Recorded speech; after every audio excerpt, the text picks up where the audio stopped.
and welcome to this edition of Good News. We're looking at the Good News paper, trying to find some good news in a world that's so full of trouble, isn't it? So many worries and concerns out there.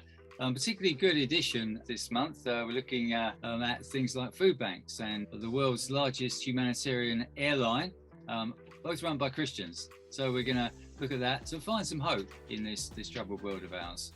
So, Andy, over to you. What have you found in the paper? Hi, Colin. Yeah, we've got the September edition of the Good News newspaper. And the main story is, as you say, about food banks. Obviously, the news is being dominated at the moment by the cost of living crisis. And more people are having to turn to food banks. Many of the food banks in our country are run by churches. And we've got some stories of charities and churches run by dedicated, committed Christians that are manning these food banks, that are providing for their local communities. Some really heart-rending stories of people who are even having to turn off their fridges overnight because they can't afford their electricity bills, and Christians are stepping in and trying to help them. The interesting thing is, of course, that when we look in the Bible, Jesus Christ once described himself as the bread of life. What does that mean? Well, the article explains what he meant when he said that. And it talks about the fact that when we put our faith and trust in Jesus, we find substance, we find strength to get us through life. Jesus provides us spiritually with what bread provides us physically. And so we need to put our faith and trust in him.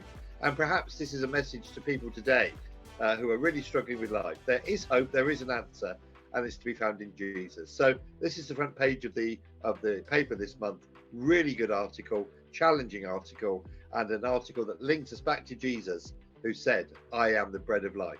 Colin. Thanks, Andy. Yeah, I mean, I think there's a misunderstanding out in the world, really, about Christianity. It's a form of escapism. It's the very opposite, actually. It's a way of showing compassion and generosity and being a good neighbour. That's what Jesus tells us to do. It's actually engaging with the world and having hope for the next world as well. So, talking about engagement, the story that the middle pages here is about an RAF pilot, a mission founder. This guy set up this largest humanitarian airline that I spoke about, who does lots of trips, taking medical supplies and food into remote areas of the world. And it was set up back in the 1940s. And this man is 101 now. Could you believe that? And he only stopped flying when he was 100. It's a remarkable story here. And he talks about how when they first started this organisation called MAF, and they were on their first flight, and they had an accident. Basically, there was a strong headwind as they're taking off, and they crashed into a banana tree. Would you believe it, on the descent? And the plane was destroyed. They couldn't fly it, and they were miles and miles from anywhere. It'd be 3 days walk from the nearest place. And strangely enough, and coincidences happen in the Christian world. You'll hear a lot about those if you do investigate Christianity. A God incident happens, and a Catholic priest on his motorbike suddenly drove around the corner and helped them to find their way back. It's incredible. But there's some great stories in. Have you got anything else there, Andy, you can talk about? Yeah, just on the back page, I was really impressed with the main story on the sports page, which is the story of the reigning Olympic champion in the 400 meters hurdles. Her name is Sydney McLaughlin, and she talks about how she's been able to handle fame. And she was worried that fame might go to her head, but she talks about her faith in God has kept her humble.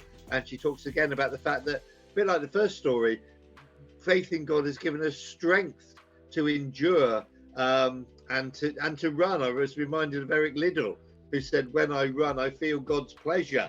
And people will know that quote from Chariots of Fire. Same thing happening today. Another athlete putting her faith and trust in God. Another athlete, world champion, finding that God is all that she needs. Yeah, thanks, Andy. And how can we get hold of the paper? What can we do? Yeah, well, we're going to put a link on at the end of the video. If you're a Christian, get hold of a copy of the Good News newspaper, give it out in your neighborhood, give it to friends, family, colleagues.